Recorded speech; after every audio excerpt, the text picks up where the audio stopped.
They are getting their belongings to higher ground. They've been out here all day, back and forth. And as of 2 o'clock this afternoon, the Waccamaw River is in major flood stage at 14.8 feet. The water just flooding this area of Waccamaw Drive. This is right off 501. James Daniels' trial begins tomorrow morning, and I'll be in the courtroom and we'll bring you all the updates on News 13 and also WBTW.com. That's going to push him ahead, and he's confident he's going to come out on top at the end of it all. And like all good love stories, this one is of forbidden love. You just have to make sure your doors were closed and your windows rolled up. We're going to switch this camera over.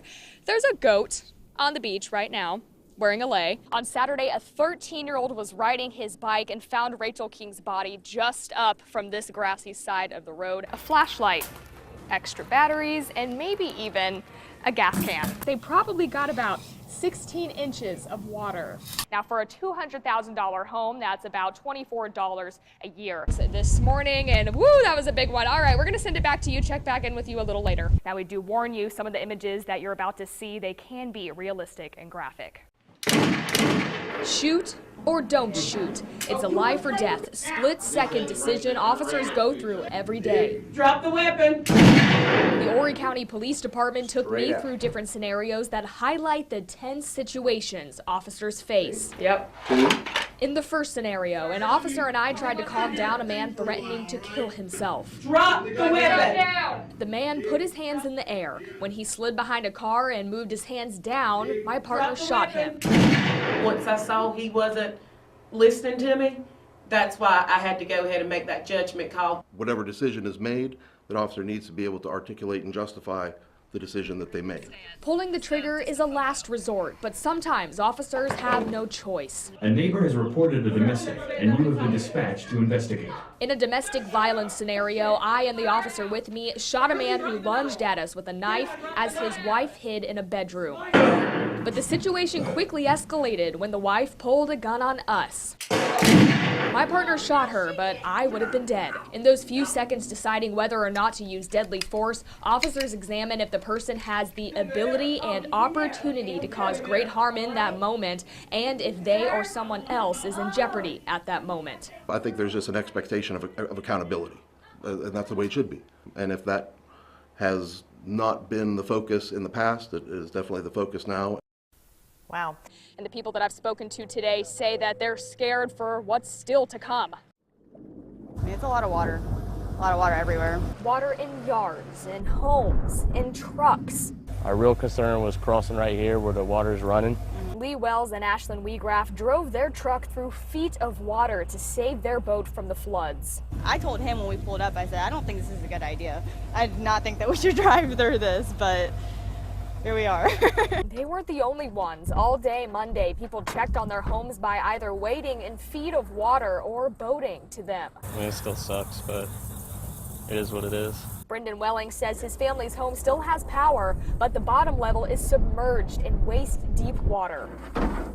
He and his 7-month pregnant fiancée moved some of their belongings to higher ground, including the remnants of her birthday celebration. This time, they're thinking it might get up into the house. We hope not. A jet ski ride through the Waccamaw Drive area shows water reaching far past yards and now creeping into homes. Before the storm hit, the city of Conway knocked on doors urging people hit hard by Matthew to evacuate. But some people, like Brendan, say that's not really an option. Closest family I have is in Virginia or Pennsylvania. I mean, there ain't much else place to go. Might as well stay here and wait it out. The city of Conway is keeping a running log of people who decided to remain back in flood-prone areas. The city also has 3 high water rescue vehicles that are able to be deployed if needed. And as for timing, it's estimated that this could take a month for the floodwaters to recede back to their normal level. Ready?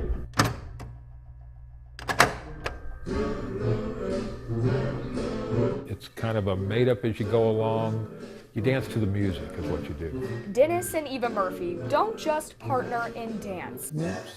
They partner in life. 33 years, we've been together for 38 years. When they dance together, those decades of chemistry are undeniable. Judges agree. Dennis and Eva have taken home gold in ballroom dancing 3 times at the Transplant Games of America. But winning isn't why Dennis competes. That's not really what the games are about. The games are about promoting organ donation. Dennis was diagnosed with primary liver cancer in 2005. Doctors told him a transplant was his only option to survive. The now 72-year-old was blessed with that opportunity in 2006. My donor's name was Christopher Hartley. He's from Buena Vista, Virginia. He was a 30-year-old young man who was unfortunately killed in an auto accident. A picture of Chris rests on the Murphys' living room table, a gift given to them by Christopher's mother. When she gave me that picture, I said, I can't take this. I'm going to start crying now. I said, I can't take this. No, I want you to have it. A life cut too short lets someone else live, and that's something Dennis doesn't Absolutely. take for granted. Everything we do is for Christopher. Including bringing the South Carolina staple of shag dancing to Salt Lake City this year. Even though this year's games haven't even started, Dennis has already won gold. Ta-da. Dennis and Eva, they will fly to Utah this Thursday to compete in those games, and this is pretty cool actually. So each state, they have a unique pin, and similar to the Olympic Games, the competitors trade them back and forth. So ahead of this year's games, they had an online competition to see which state had the best pin, and South Carolina won. So that's what I'm wearing right here. Oh, very nice. Okay, yeah, isn't that awesome?